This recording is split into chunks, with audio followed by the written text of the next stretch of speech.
Hello, how are you? I'm doing well. How are you? I love that. Oh, I got it from TikTok Shop. It's nothing impressive. Firstly, congratulations on this film. I mean, what an incredible cast. How did this all come about?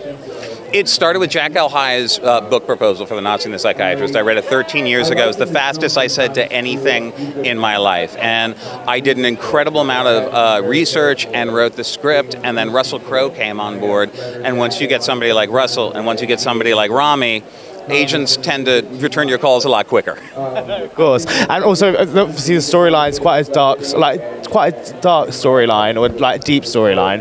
But when it comes to highlight days on set, were there any days, especially when you're off set as well? What were those highlight days like? I mean, I think we had a lot of highlight days off set because it's an amazing cast and we all lived in the same hotel.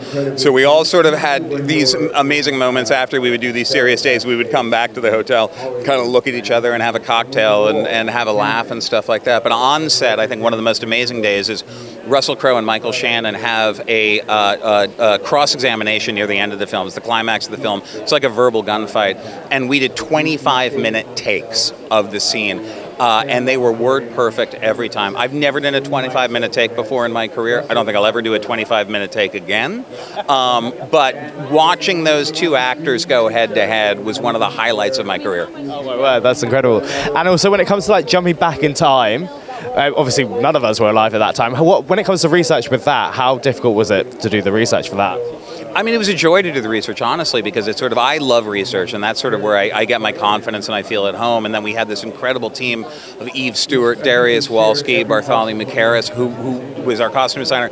Everybody just embedded themselves in this because I wanted all of the actors to feel the realism of the moments they were having. And I think all of that does is it gives your actors confidence to live in the moment. So it was a joy. And then finally, next year, you got a very busy year. My favorite franchise is Scream, and I love Ready or Not. Is there anything you can tell us about Scream 7 and Ready or Not 2? Well, there's nothing I can tell you about Scream 7. I'm sworn to secret. The snipers are looking at me right now. But what I will say about Scream 7 is Kevin Williamson is directing it for the first time. He created the franchise.